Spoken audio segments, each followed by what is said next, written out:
Hello, hello, hello. Welcome to Let's Talk Solutions. It's Sunday. It's July the 19th. We are over half the year of 2020. This has been an exciting year, but we're here. We are here. We are here. Um, So let's get started. Make sure you just tuning in. Make sure you like and share. And we are about to get started. Take over, Ron. Well, hello. Welcome to the Let's Talk Solutions show. I'm Ronald Garnett with my co-host Tara Stallings. At the Let's Talk Solutions show, we try to present topics of interest and not just discuss them, but try to give our audience some solutions or things they can do to help with the issues that we are discussing. And therefore, we try to be something that's a resource to you, and we try and give you a avenue so you can always do better. Isn't that right, Tara? That is correct. Okay.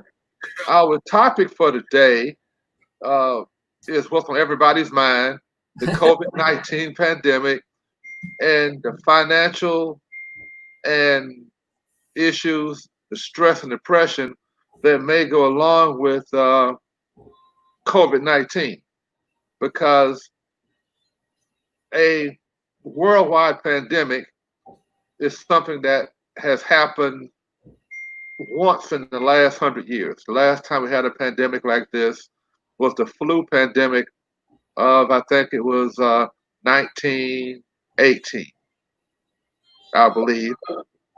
And it was a worldwide pandemic. And it was also occurred during World War One, so people could shelter in place, but a lot of times they couldn't. Now, we have a much more diverse world than we had in 1918 because we have worldwide traffic. We are much more mobile and we are much more likely to be, interactive with each other. I mean, in this situation, we had an outbreak that occurred in a province in China and went worldwide within less than a year. And right now, the United States has the most cases of anybody in the world. But with this, we have had to make certain life changes that have never happened before, such as everybody has to wear a mask. You're always contagious. And there's certain stresses that comes on you with having this situation. Now, in my arena, it has caused some type of shifts in financial dealings because uh, some people who could get loans, say in January, February, are not deemed eligible now. Basically, the people who are mom and pop or sole business owners have been hit hardest by this pandemic. Some of them got governmental assistance, some of them didn't, uh, because the governmental assistance required certain type of paperwork. If you didn't have the paperwork together, you couldn't really avail yourself of these funds. I was hoping that last time we talked, I said everybody should at least try and get the proper paperwork together and try and get the money. Now, the money came in, but the question is, was it enough to save you? Such as if you are a mom and pop store, you still have basic operating expenses, or what we call fixed costs, that must be dealt with. And with a lot of mom and pop operations, you lived off what you made in that particular business.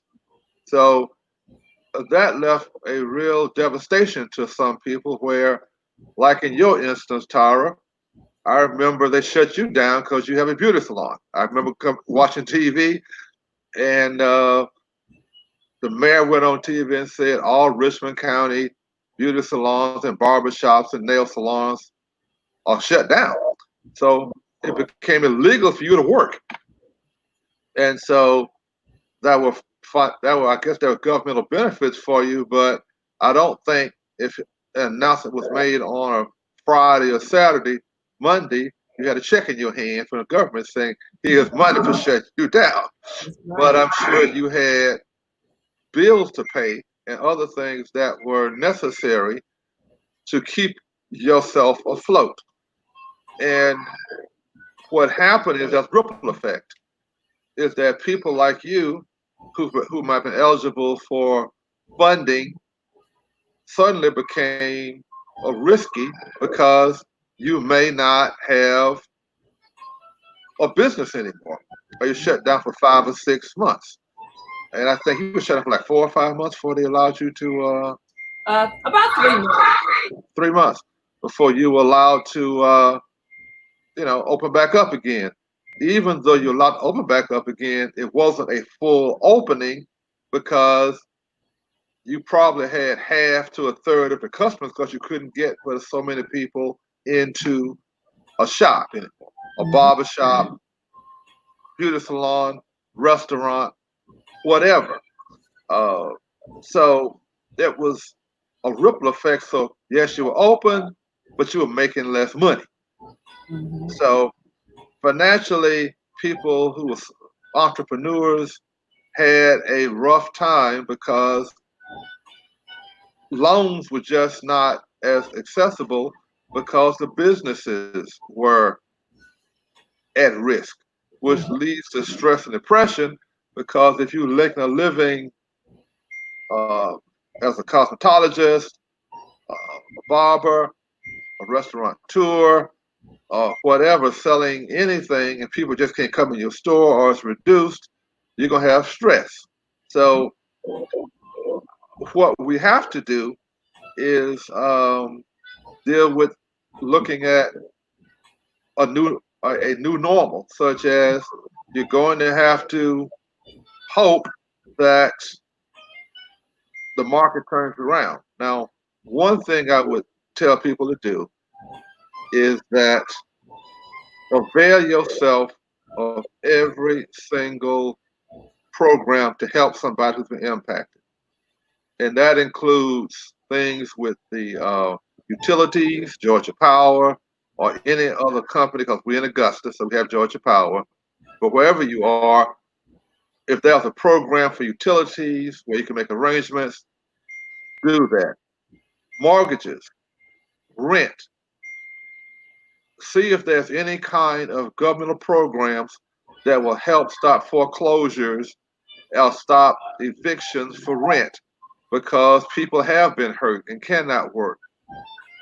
And a little secret that's coming out is that a lot of people who are trying to make money, a big market now, is buying up foreclosed properties where people are losing their houses, where people are going into the bank, and the bank only says if you have a home and you are 3 months behind, and the lender, the mortgage company is foreclosing, people go in and now try to buy your house and lose your equity. So you might have a $300,000 house, you can't pay for it. They will try and give the bank the mortgage balance, which might be $150,000. So they may end up with $300,000 house for $150,000 or approximately. That is a new market. Mhm. So what I would suggest in these times, there may be mortgage help or foreclosure abeyance or something of the like. Please don't sleep on this. Don't be proud. Go in and say, I can't pay my mortgage. I'm unemployed. They cut back on me. I got behind. My savings is gone. What can you do to help with foreclosures? Because you do have people circling around like sharks who are ready to buy your mortgage and evict you, or in some cases, buy the mortgage and charge you exorbitant rent to stay in your house. Mhm. So I would look at it as survival. don't be proud. Don't say, I can handle this, because you don't know what the economy is going to bring. I was told as a lending broker that things are going to turn around in July. Loans that got stopped in, I think, February or March, we were told that, well, once the weather heated up, this would kill the coronavirus. Therefore, the market would change, the virus would die, and we would wait for, probably have a cure sometime in September, October, November, and everything back to normal. Well, what we have found out is that we don't know anything about this virus. And the virus, unfortunately, doesn't listen to TV, it doesn't listen to politicians, it doesn't listen to radio, and doesn't care what anybody else says. The virus is going to dictate what it wants to do. Mm-hmm. And this instance, the virus says, no, I'm not dying when it gets hot. I'm going to get worse when it gets hot. I'm going to become airborne so I can infect more people, so I can live. So what we know is what we don't know. What we know is that we got to protect ourselves. And we know that just because we have been blessed in the past doesn't mean a pandemic won't come along and hit you in the future or the present time. Because people were saying, we'll be protected. It's not that bad. We'll just get through this and no problems. Now we're seeing it is bad, and we have to take positive steps to get ourselves protected and together. Uh, I mean, just in doing, I don't deal with problems like you do, but I have talked to people who can't see their grandchildren, can't see their children, because they're at risk. They have underlying conditions, so they can't visit family members. Another stressful thing, maybe you could deal with this, is that once somebody contracts the coronavirus, COVID-19, if someone gets sick, it's so contagious, you can't visit your people in the hospital. Can you imagine what it would be like if your wife or your husband or your mother or your father or your child contracts this? They're in the hospital, maybe in life-threatening conditions, and you can't go visit them? Yeah. How Yes. stressful is that? That's very stressful. And we know that stress can cause depression. Yes.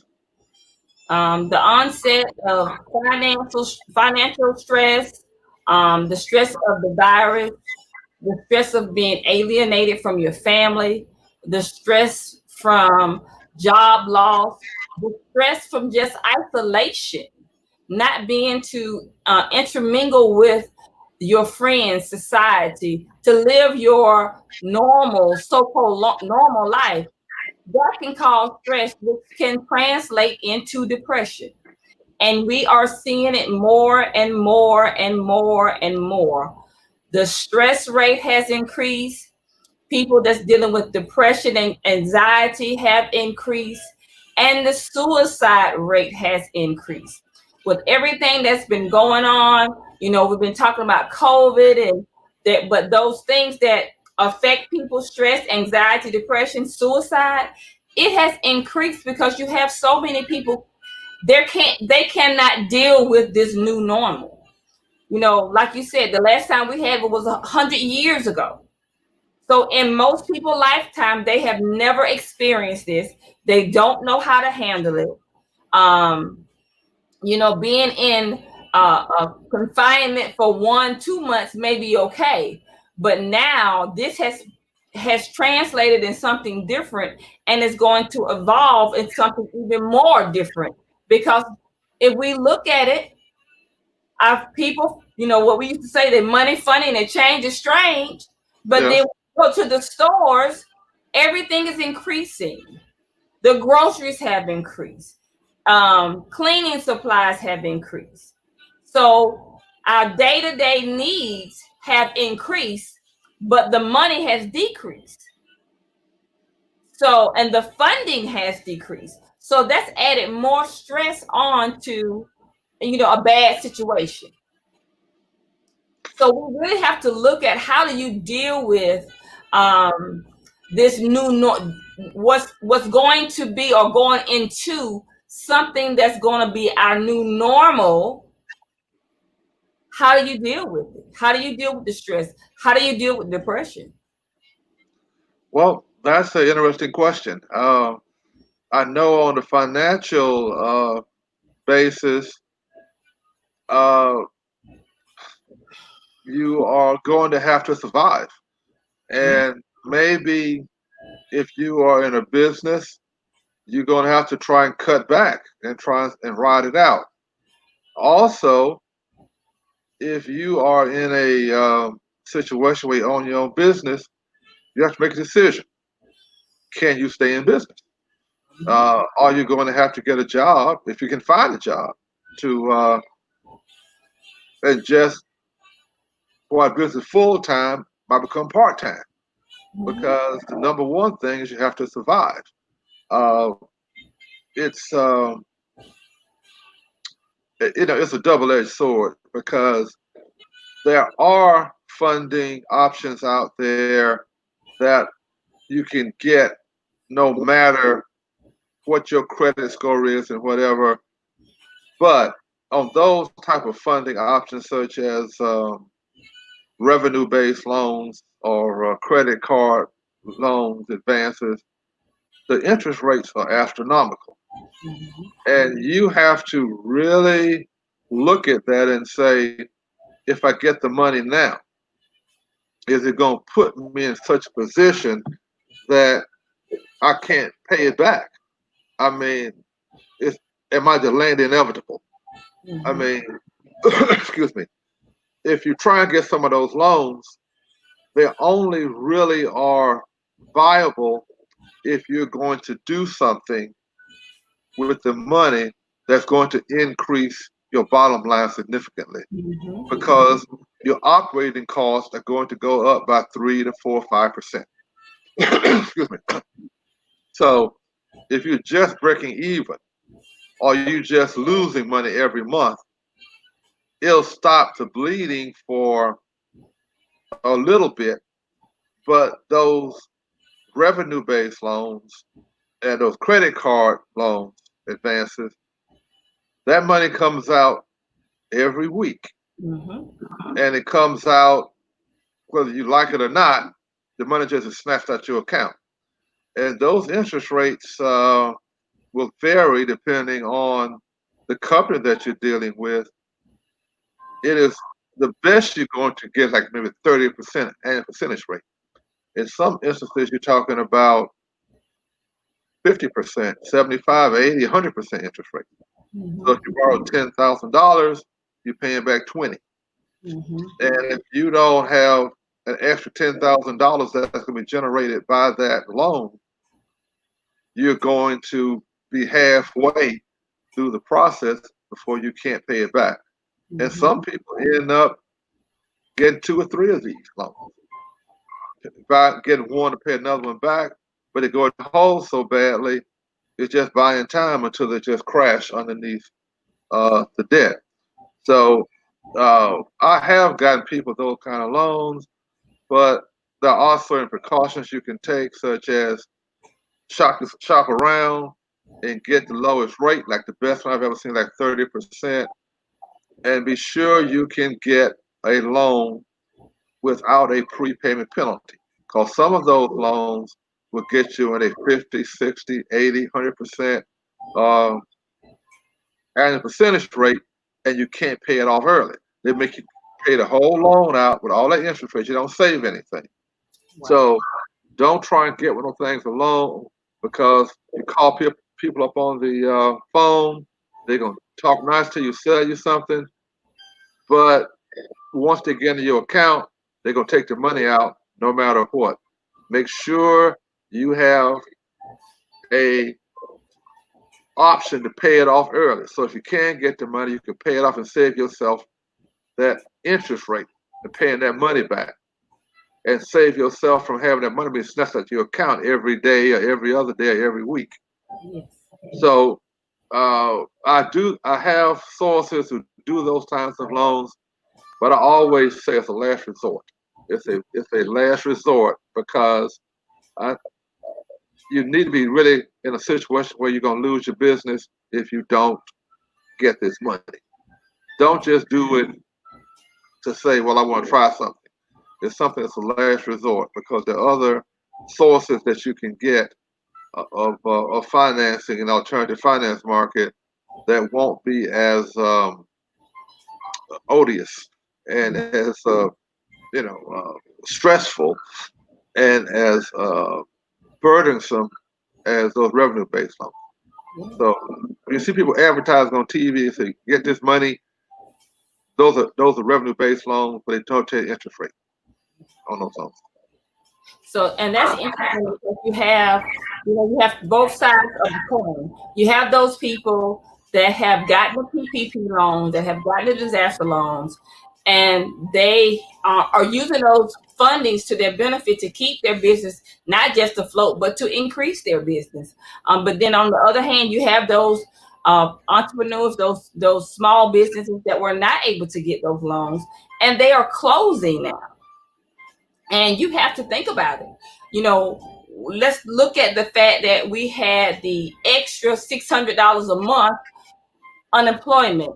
Well, for some people, that was great because some people could make almost $1,300 a week, $1,200 a week as an income, which what they were making more, with unemployment than they were going to work. I understand. Unfortunately, everybody didn't take that money and be smart with it. Some people took that money and they was just living a lavish life. And now we have, here comes round two, and they're about to cut this unemployment off. People are closing their businesses. What are you gonna do? How do you handle, the stress from the financial aspect of not having enough money, losing your business? I am in, every business that I have is, a business that deals with people. It's a service business. I have all my businesses are service businesses. So I have a hair salon. I do counseling, coaching work. So I do services. I give services. So if I don't give services, I don't make money. I understand. So I don't make money. So, and you have businesses that are closing up. There are a lot of, I think we had a list just this week in Augusta of the restaurants in the downtown area and various areas that are now shutting their doors because they cannot afford to stay open due to the financial situation. Go ahead. But then you see other businesses, especially in the food business, you ride by and the cars are wrapped around the building. And it seems that like they're doing great. And we just can't measure that from the cars because they're losing that money, that inside business, that inside traffic.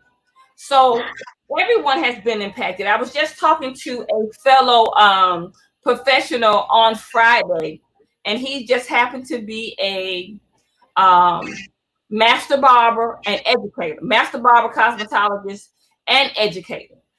And he said this. He said, my business has increased 30% since we reopened from where they were shut down. He said his business had increased 30%. And then I was sharing with him because with my business has increased. So you have businesses that have increased during this time, even though I'm not taking as many people. Matter of fact, it worked out better for me. Yes, I had to increase my prices, but it worked. Yes, I know. Huh? Yes, I know. I increased my prices, but I had, but I also um was able to not just sustain, but to increase during this time. So you have, I heard you say about the housing market. Whenever there's a economic disaster or economic pandemic, you're gonna have two things that happens.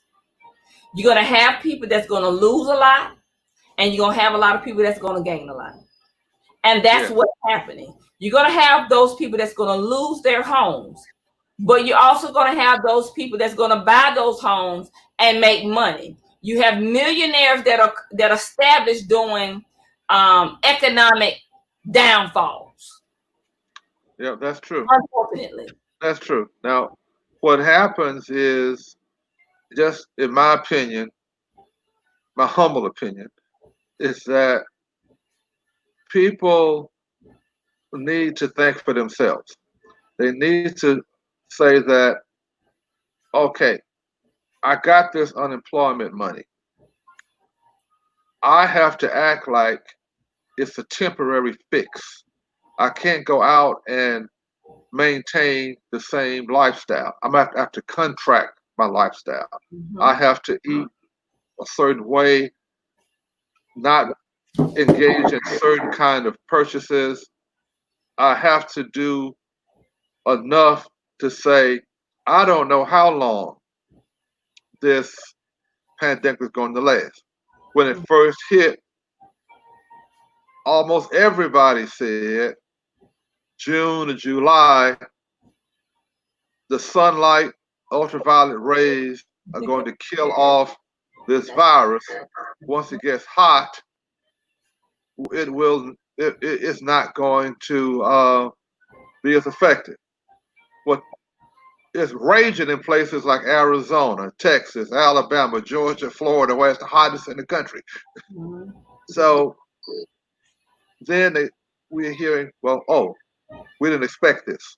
Mm-hmm. So what we have to do is say we are going to we are going to have to take calculated decisions to say I'm not going to overburden myself. I'm not going to do something that may put me in a position where I can't live anymore.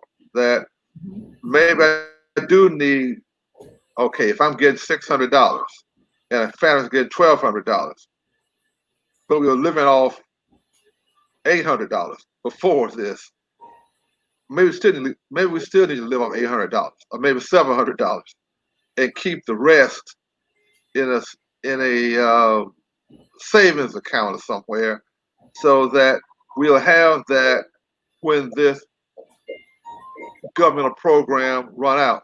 Because anytime you have a governmental program, some people get it. Normally, people who get it are people who don't need it first. Mm-hmm. Yeah. Politically connected people normally get it first. Yes. Then it'll filter down to other people who really need it. But some people who really need it don't make it to that second round because they are so close to the vest. I read a study by the U.S. Black Chamber of Commerce that said that 41% of all African American businesses were going to close because of the pandemic, like a 41% closure rate. So your business went up, but do you know of anybody who did hair cosmetology who didn't go come back? Yes. Okay, some people never came back. Yes. Some So people never came back, and a lot of barbers, they closed. They yeah, closed. so maybe some people business increased by 30% because some people didn't have that regular barber to go to or that regular cosmetologist to go to. So so you can say, well, yes, it increased by 30%. Well, that may be because maybe 30% of the people in that industry went under. So it's a balancing effect. Some Mm-hmm. people made it, some people didn't. And so what you have to do is take it seriously. You have to really not listen to what other people are saying, but say, well, maybe I do need to wear that mask. I hate wearing a mask. I mean, I'm one of those people who get sick wearing a mask. If I wear a mask long enough, I get a sore throat. I really feel uncomfortable wearing a mask. But on the other hand, I can't afford to be in the hospital for 3 or 4 weeks with, you know, COVID-19. May not make it out. So you have to have a new normal where you have to go ahead and do some uncomfortable things to protect yourself. Correct. So some people, you know, I think it's kind of irresponsible. That's my opinion again, to be going out saying there is no COVID-19. There's a whole new thing said there is no COVID-19. It's all a hoax. It's fake news. And the hospitals are filled with people with COVID-19. Yes. And it's not just a plot for the hospitals to make money, where it's talking to people where you know people, and some people have died with COVID-19. And that alone had funerals where, you know, you got to limit who come to the funeral, all kinds of things. So there's just a whole ripple effect that we must look at and say, we have a condition that is not curable, and we can catch something that could incapacitate us that's not curable. Yes. And so in the last 100 years, we've had flu epidemics, but most people could get a flu shot. Most people got sick, but a lot of them made it out of the flu. This is something that people are really getting a lot of misinformation out there, saying that, well, it's not that bad. Most people won't die of it. Well, most people may not die of it, but a lot of people will die of it. And you don't know which percentage you're going to fall into. That's right. so, That's right. so you don't know if, say, well, we had a government saying, well, X percent's going to die. But which percent are you? You don't know which percent you're in. So you want to catch it and say, oh, well, I'm the percentage that didn't make it. Or do you want to say, well, maybe they're wrong? Maybe more people are going to die of it than they're saying is true because of political reasons. So this is a very stressful time because you're not getting good information from the government. I mean, we aren't taking it really seriously.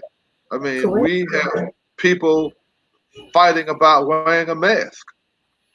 I mean, so if that's the case, you got to think for yourself with your finances, your stress level, your depression. And I know I'm going to say this. A lot of us as African Americans feel we don't need no help mentally. We can handle anything. Sometimes you're not able to handle it. So get help somewhere.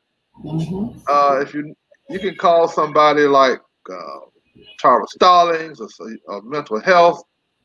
A lot of people need help with depression. Yes. I mean, a lot of people need help with, and call somebody, get some help. I know we try and help people. I try to give you some ideas about running out, trying to get money, look for danger signs, how to look for good loans and bad loans. But I am very serious that stress and depression can kill you. It can make you sick physically and weakens your immune system. Yes, it does. It weakens your immune system. Yes. So if you're depressed and stressful, you're more likely to get it than not get it. Yes. So don't ignore the situation. The way I'm looking at it, we're in a dire situation, a life and death situation. Don't be afraid to talk to people, and don't be afraid to get stressed out your life. I'm not going to get into it, but if there's somebody in your life that causes you stress, might need to stay away from it for a little bit Yeah, until you until you can come out of this, yeah. because we are in a we are in a dire situation, and we need We to take it as such. Yeah. Yes, I'm going to add up to stress.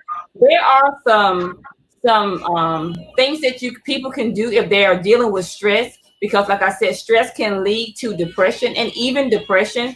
Um, and you said it best. Stress can will not just will, but it does directly affect your immune system. Just the stress alone. So, what can you do to combat that? Well, eat healthy. Eating healthy helps with stress. What do I mean when I say eat healthy? Stay away from high fats, stay away from sugary foods, stay away from processed foods. Those Staying away from those three things, high fatty foods, processed foods, sugary foods, those three things themselves will help your stressful symptoms tremendously. The next important component in helping with stress is exercise. Most people don't want to exercise, and they'll say, "Well, I can't go to the gym." The street has always been a free membership. You Uh-huh. don't get a membership to get on the street. The sidewalks are always free. Um, Exercise. Just walk. You don't have to go out and lift weights. You can just walk 3 minutes, 30 minutes a day.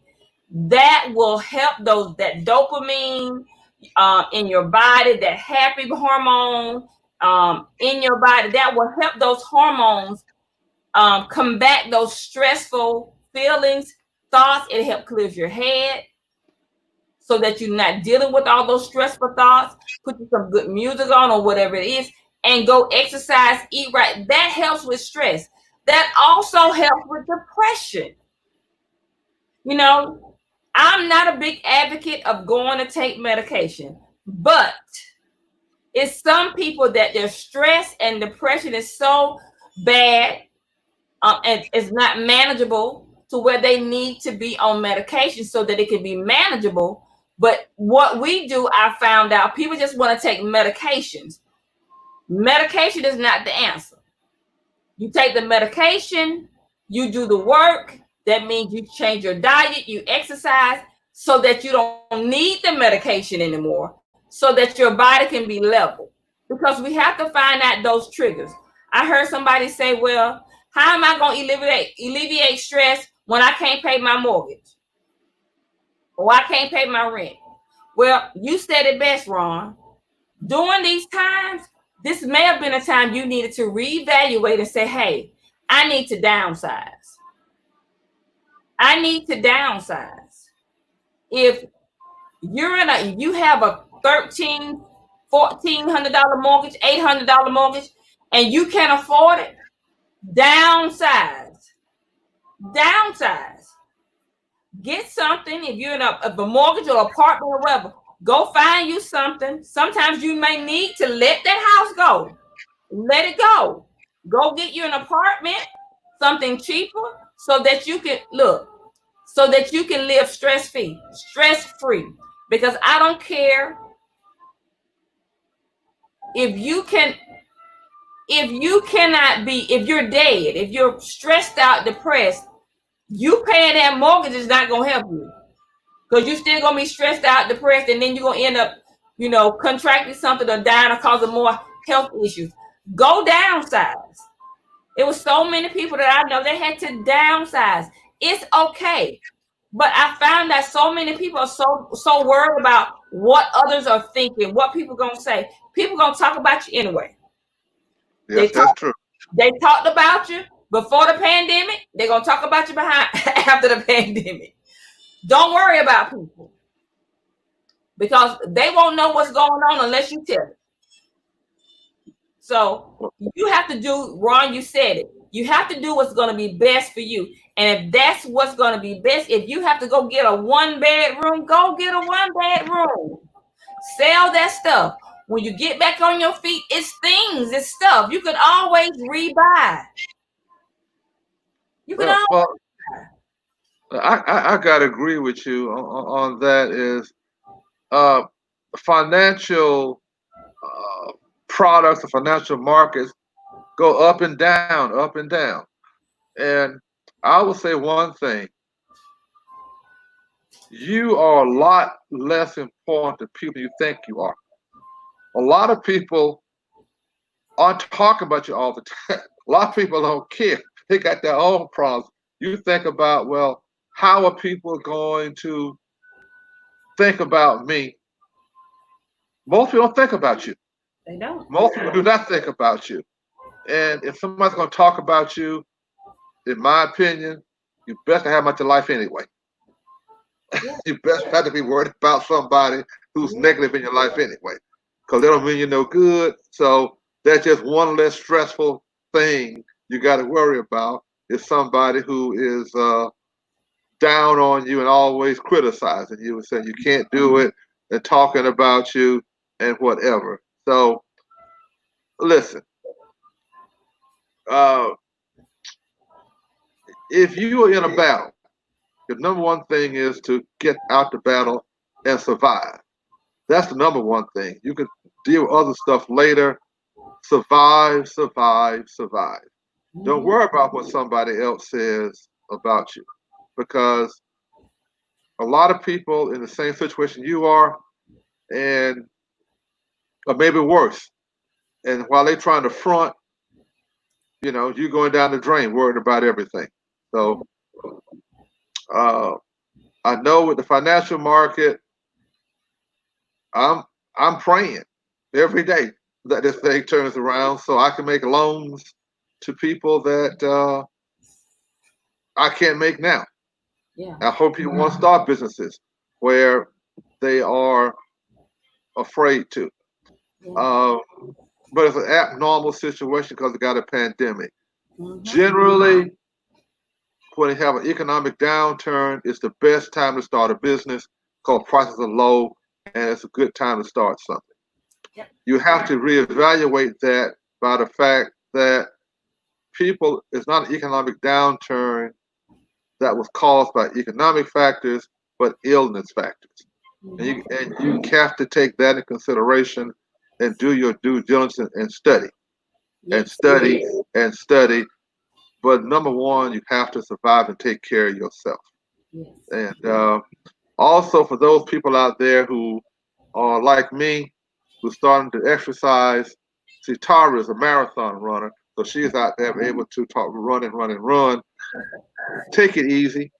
If you're going to do 30 minutes a day to walk, don't try and walk 30 minutes a day the first day. Try and do 5 and 10 and take maybe a few weeks to get to the 30 because they talk about like 20 miles at one time. Some of us can. So build up to it and take it easy and don't get depressed and stressed out because after about 10 minutes you say, I gotta stop, I gotta take a break. Do the 10 minutes, then come back and try and do 11 or 12. That's right. That's right. That's right. Our time That's is almost critical for me. up. This has been a great show. I pray that this show has been very informative. We always like to not just talk about things, but bring you solutions to the problems, the issues that we're having in our society. I would say this before we leave and wrap up. Start gathering. We don't know what tomorrow is going to bring. We don't know if we're going to have a second wave, a third wave, a fourth wave. But I say this: be smart, be intentional. Start gathering as much as you can. When I say start gathering as much as you can, get more toilet tissue. Don't wait till it hits. Go ahead and get toilet tissue. Go ahead and get soap. Go ahead and get dry goods, canned goods. Go ahead and start stocking up on water. Start stocking up on batteries, candles. Start stocking up on those things that you may need because we don't know what's going to happen. One thing about it, if everything turns out fine and it goes back to normal, if you have an excess, you will still need if they won't be in vain, you can still use them. So start stocking up on things. We already know prices of food is going up. It's going to go up even more. It's going to go up even more, especially with a second wave. It's going to increase. Cleaning products have gone up. Learn how to make your own cleaning products or start stocking up on things now so that when things turn worse, that you will have some things already stored up for you and your family. Any last words, Ron? No, but just look at it, take it seriously. Uh, you know, say that, you know, do what Tara says, don't just assume things are going to just be great. If you overstock, you can always use it. You just stir it up. But Mm-hmm. look out for yourself and don't just believe what people tell you. Look around you and make decisions based on facts and what you see and how things are going. Yeah. And protect yourself at all costs. At all Protect costs. yourself at all costs, and Okay. don't be afraid to ask for help. Yeah. Okay. Build up your immune system, people. You need to build your immune system. Exercise helps with stress, depression, and build your immune system. Eat healthier. Eat healthier.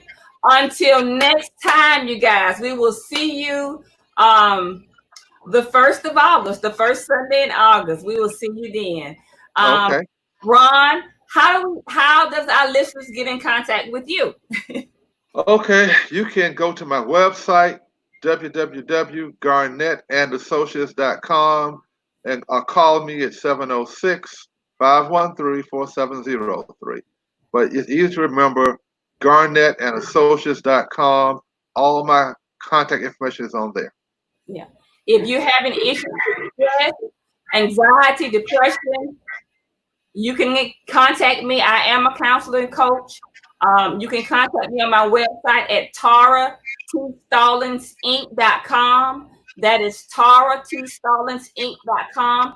If you're watching me on Facebook, Instagram, or YouTube, all my handles on social media is Let's Talk Tara. You can find me on Let's Talk Tara, and you can contact me there.